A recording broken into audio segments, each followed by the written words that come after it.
Hey guys, I wanted to show you a quick video on self-myofascial release, which is a stretching technique that people use to massage out the fibrous muscle tissue that surrounds your muscle. It is a great way to pre-warm up and pre-stretch. It helps with muscle imbalances, helps with stretching, warming up. It helps with trigger points. And a lot of times when people have knots within their system, they find certain exercises hard to do.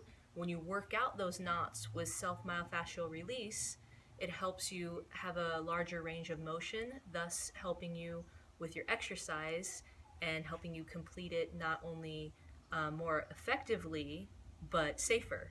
So I'm going to go ahead and show you a couple things to do just in general. I like to start with my quads. So if you have a foam roller, you'll go ahead and you'll lay it down. You get that quad on there. You support your body with your other leg. Go ahead and just get on your elbows. You just find a trigger point or a tender area, and mine is usually on the outer part of my quad, and you just roll it out. You can keep your toe on the ground for support. And you go 30 seconds on each side. 30 seconds on each side will release those quads, the tension in the quads. Then I like to go ahead and hit my IT band on the side. So realistically, I should probably show you this from this view. So you go ahead and just get your IT band runs like on the side of your leg, basically right here. So you want to find a nice tender spot in there. And this is extremely awkward, by the way, but it's a great technique for improving your workouts. Okay, so you just keep that leg straight that you're hitting that tender spot on, and you're just gonna roll it out. My tender spot is usually closer to my knee. Right there. Just gonna roll it out for like 30 seconds on each side. You can go find all the tender spots up your leg. I also like to make sure I get a little bit of my my calf, my gastrocnemius. So step back here a little bit. I'll just get that gastroc there. I like to just raise my butt up and just find a little tender area. A lot of times, for some reason, this doesn't give me great release. So I actually like to get a tennis ball or a softball.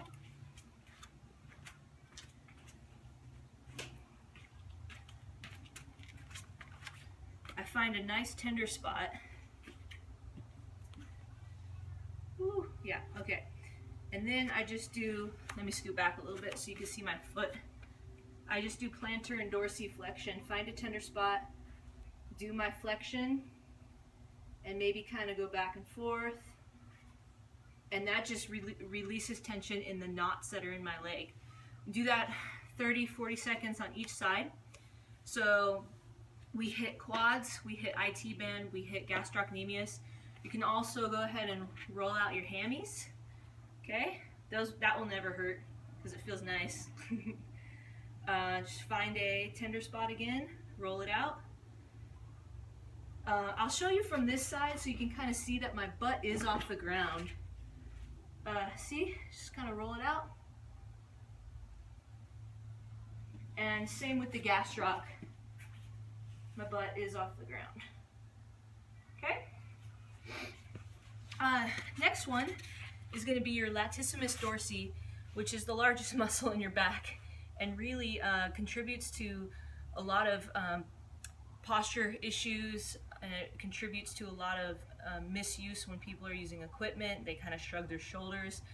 A lot of times when your lats are overactive, they're pulling and they shrug you like that. So this one's actually pretty painful, but once you roll it out, it's great. I had a client once who couldn't even like wrap her arms around her like this because she was so tight. And we rolled her out real good, 30 seconds on each side, bam, she was giving herself a big ol' hug. She was so grateful and she loved it, and it just takes a little bit of time. So we're gonna go ahead and roll out those lats. I don't have a lot of room right here, but I'm gonna give you the general idea. You just wanna find that spot on your back, and it's very awkward at first, but you will find it to be very useful and helpful to your everyday activities as well as to your workouts. So just find a nice tender spot, again, a knot, roll it out.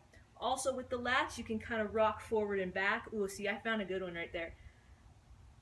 You can kind of lift your butt up and then just kind of roll forward and back if you find a good one. See, I'm on my left side right now, and my right foot is behind my leg. That's what's most comfortable for me. Yep, like that. Okay?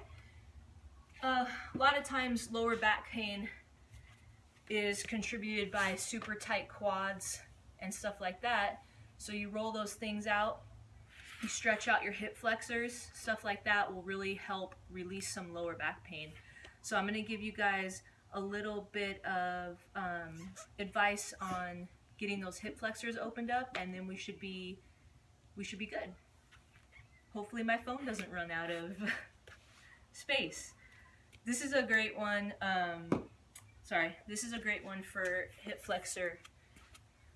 My trainer actually taught me this one, which is cool. Thanks, Matt. So you guys are gonna do a reverse lunge. You're gonna step back, gonna come down. You won't be able to see my face. You can keep your knee on the ground if you need to, but realistically, I'd like that knee off the ground. And you're just gonna reach up to the sky and you stretch out your hip flexor right here. My palm, you can't see me, but my palm is face up, and I'm just pushing up to the sky. And that should release some tension right here. Then you'll switch, you'll do about 10 on each side.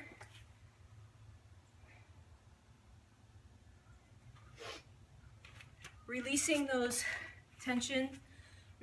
tension in the quads and the hip flexors will make a tremendous difference when you're doing your exercises, and frankly just when you're doing everyday exercises, everyday functions. If you have lower back pain, all those are great to do. Just start out your day with them. My clients have told me that when they start their day with myofascial release, that they feel 100% better in their everyday activities and in their workouts. So I hope you guys enjoyed the video. Let me know if it was helpful, and I hope you have an awesome day. Thanks.